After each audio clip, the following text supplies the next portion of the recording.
भिवानी में बुधवार को महाशिवरात्रि पर्व धार्मिक श्रद्धा एवं परंपरागत उत्साह के साथ मनाया गया। शहर के मंदिरों में सुबह से ही भीड़ नजर आई। जोगीवाला मंदिर व जहरगिरी आश्रम में श्रद्धालुओं का तांता लग गया और अपनी बारी के इंतजार में श्रद्धालुओं को लंबी कतारों में घंटों खड़ा रहना पड़ा। श्रद्धालुओं ने अपनी बारी आने पर विधिवत भगवान शिव का जलाभिषेक किया और पूजा अर्चना की।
महाकुंभ है, एक तरफ है जो महाशिवरात्रि का पर्व है। हाँ जी, महाशिवरात्रि का पर्व है और भक्तों में भारी उत्साह है।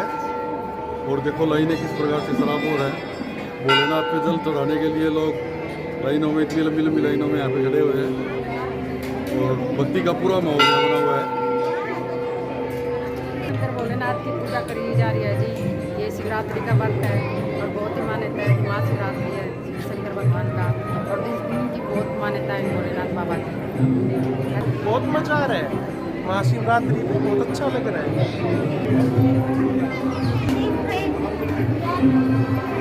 कोई नहीं लग रहा।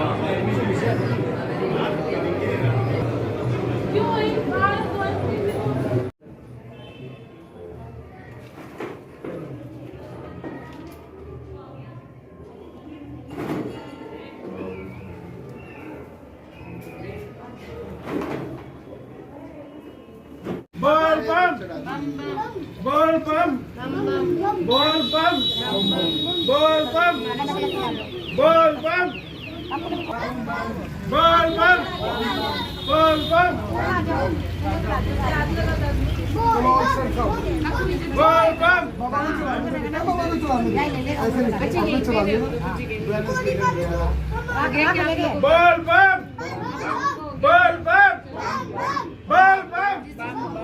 बोल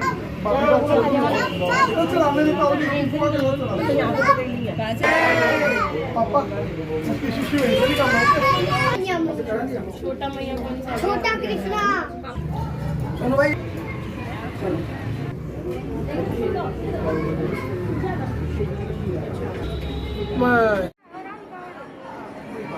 जल्दी आ जाओ। अरे तू आ जाइए।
अपनी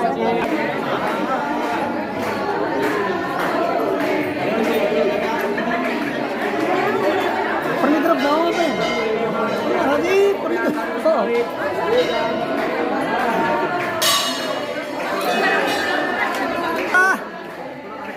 मेरा जी है थोड़ी ये देवी हो अपनी तरफ आ जाओ थोड़ी अपनी तरफ आ जाओ एक मिनट हाथ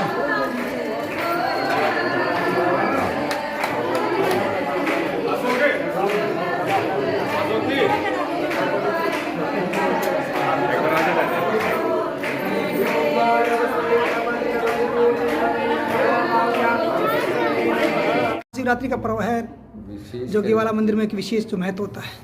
ऐसा है कि भगवान शिव आदि देव हैं, उन आदि अनादि महादेव के देव महादेव। महाशिवरात्रि का सबसे बड़ा पर्व माना जाता है। इस वो भी फागुन मास की त्रयोदशी और चौदश के उपलक्ष्य में जो आते हैं। तो इसमें सबसे बड़ा कृपा ये है कि अब की बार ये कुंभ भी चल रहा है। कुंभ के साथ साथ प्रयागराज में जो कुंभ है वो भी आज पूर्ण होगा, वो भी महाशिवरात्रि को। और तो इसलिए आज का दिन तो बहुत बड़ा महत्व है। और उसके साथ भगवान शिव का जो आदि देव हैं उनका प्राकट्य दिवस जो शिवलिंग से जो ज्योति के रूप में प्रकट हुए थे वो भी आज का दिन है। और माता पार्वती का जो उमा जिसको कहते हैं उमा महेश का, उसी का भी पानी ग्रहण आज के दिन किया था। शिवरात्रि वैसे मासिक शिवरात्रि हर महीने में आती है। उसके जैसे सावन का महत्व इसलिए कि सावन में गंगा जल का अभिषेक होता है। भगवान शिव ने सावन के महीने में हलाल पान किया था, उसको गर्मी को दूर करने के लिए जो कंठ में विषय को रोक लिया था, तो सभी देवताओं ने गंगा जल चढ़ा करके उसका अभिषेक किया था।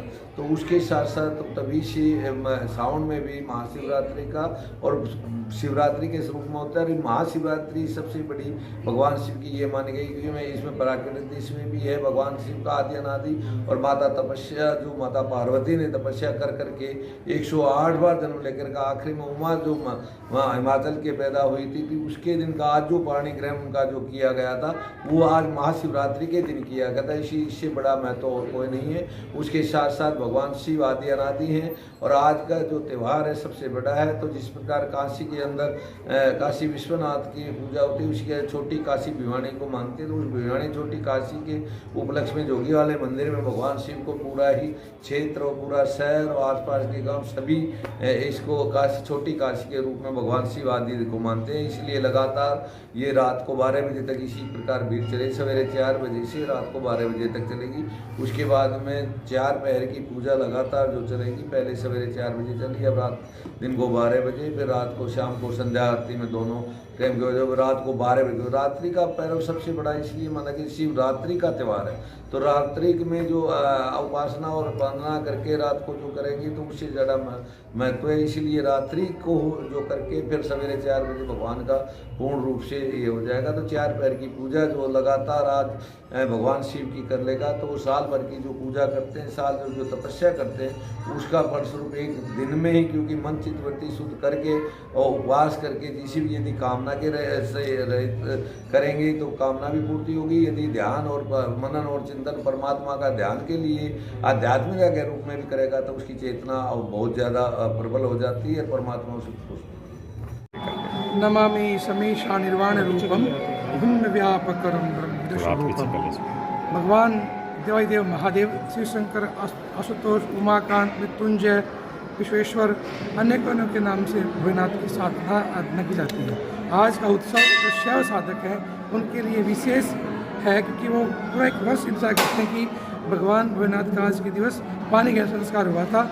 शिव और शक्ति का जो शैव है वो शक्ति से मिलन हुआ था, उसी रूप में हम सब मनाते हैं। और ऐसा भी कहा जाता है कि आज के दिन ही भगवान भोलेनाथ ने गंगा को अपने जटाओं में समाया था, भागीरथ की तपस्या का परिणाम स्वरूप दिया था। और उसी परिणाम स्वरूप हम देखते हुए परंपरा को जो अपने कावड़िए हैं भोलेनाथ के वो सब दिवसीय 9 दिवसीय 31 दिवसीय अनुष्ठान करते हैं और कंधे पर जल लेकर पहुँचते हैं, बदलाते हैं। और ऐसे भी कहते हैं कि भोलेनाथ को जल चाहिए, जान नहीं। लेकिन आप देखेंगे कि जितने भी कावड़ी होंगे वो हर तरह से उनकी अनुभव है, मेरा भी अनुभव है ये कि पहले तो हमारे शरीर से पसीना आता है और फिर आंखों से पानी आता है और फिर पाँव के छाले फूटते हुए पानी है। और जब कहीं दूर जाकर 7वें दिवस हम पहुँचते हैं 8वां दिन, तब जाकर भगवान से कर जल लेते हैं। यानी कि पूरा निचोड़ते हैं, भक्त की भावना देखते हैं, श्रद्धा देखते हैं, समर्पण देखते हैं और तब जाकर कावड़ यहाँ तक पहुँचते हैं। कहाँ से कावड़ लेकर के आए? लेके आए हमारे जी हम सब कावड़ लेके आए हैं। मेरे ग्रुप में करीब 48 कावड़ थी, जिसमें 9 महिलाएं थी और 2 छोटे बच्चे थे जिनकी आयु 18 वर्ष की होगी। कहाँ से कावड़ ये रही? ये कावड़ हर की पौड़ी से, अब की बार एक कावड़ गंगोत्री से भी चल के आई है। इस समय सर्दी में वहाँ बर्फ का माहौल ज़्यादा है, लेकिन भगत की भावना, भोले के प्रति समर्पण और शंकर का आशीर्वाद, और वो पहुँचा है जल्दी कर। भगवान शिव का जो संदेश है मानव कल्याण के लिए, वो क्या है शिव इसको लेकर? भगवान ने तो सबको अमृत बांट दिया और कोलाहल भी अपने आप को ग्रहण किया। इसी प्रकार अगर हम अपने परिवार में हैं, अपनी गली में हैं, समाज में हैं, मोहल्ले में हैं, राष्ट्र में हैं, अपने को कष्ट देकर हम अमृत बांटें, हम अपनी भावना को संकुचित करके भोलेनाथ की तरह, क्योंकि महादेव है जो सबका कल्याण कर सके, जो सभी जीव जंतु रक्षा कर सके, उसी तरह हमारा भी भाव है कि हम अपने परिवार में अपनी भावना को शांत करते हुए अपने परिवार का ऐसा पालन पोषण करें जैसे भोलेनाथ जी करते हैं, ताकि किसी में नशा ना हो। कहते हैं कि भोलेनाथ तो विष धारण, ये भांग, धतूरा, विजिया, ये एक औषधि का स्वरूप है, लेकिन जो ये औषधि आज हो रही है अपने आप, ये जहर है और नशा नाश की जड़ है। ऐसे कहते भोलेनाथ कि मैंने तुमको अमृत दिया है, गो दी है अमृत मंथन में, आप गो का दूध पीजिए, आपको औषधियाँ दी है, च्यवनप्राश दिया है, धन्वंतरी दिया है, आपको लीजिए, विष तो कुछ कीजिए। भगवान ने विष अपने आप ग्रहण किया है और हमारे लिए अमृत दिया है। तो आज के दिन जितने भी कावड़िए हैं या भोले के भगत, एक बात और है, हमारे समाज में शिव और शैव और शक्त 3 परंपराएं मानने की, केवल भोलेनाथ हैं जिसको शैव भी मानते हैं, शक्त भी मानते हैं और वैष्णव भी मानते हैं, यानी कि सभी संप्रदाय भोलेनाथ के सामने समर्पण है। तो वो सभी यह संकल्प करें कि हम नशे से दूर रहें। भगवान प्यार है, पूजा होती है, इसके दिन में शुरू हो जाएगा और हम प्रथम सुबह हर तरह की पूजा का जो स्रोत है वो महादेव है। तंत्र, मंत्र, यंत्र, सात्विक, षोडशोपचार, पंचोपचार, वैदिक उपचार, जितने भी उपचार है वो देवादिदेव महादेव से प्रारंभ होते हैं और वहीं पर समाप्त हो जाते हैं। और हम जो पूजा हमने प्रारंभ की, भगवान का उपचार पूजन किया और फिर गौ दूध से अभिषेक किया। जिसकी ऐसी भावना होती है वो उसी तरह भगवान की आराधना और अभिषेक करता है। गंगा जल से, कुएं के जल से, व्यापारी वर्ग है वो व्यापार के लिए गन्ने के रस से, विद्यार्थी जन है वो दूध में केसर डाल के या दूध का खीर बनाकर भगवान को भोग देते हैं। जो टीचर है, जो अध्यापक है, वो बेलपत्र से पूजा करते हैं, बेल का जो फूल होता है उससे। और जो गृहिणी है, जो सब अपनी माताएं जो बहनें हैं, वो एक पंच उपचार पूजा में सिंदूर, विभूति, इत्तर, घी, घिर, धूप, नैवेद्य और उसमें 5 तरह के फल लेकर अपने परिवार को, जो हमारी पंचकोश के है ना, 5 तत्व है, इन 5 तत्वों जो प्रधानता है, अग्नि, जल, वायु, आकाश, इनका सबका जो जिस फल में जो भावना है उस फल को लेकर भगवान को समर्पण करने से सभी तरह की मनोकामना पूर्ण होती है। धन्यवाद महाराज जी।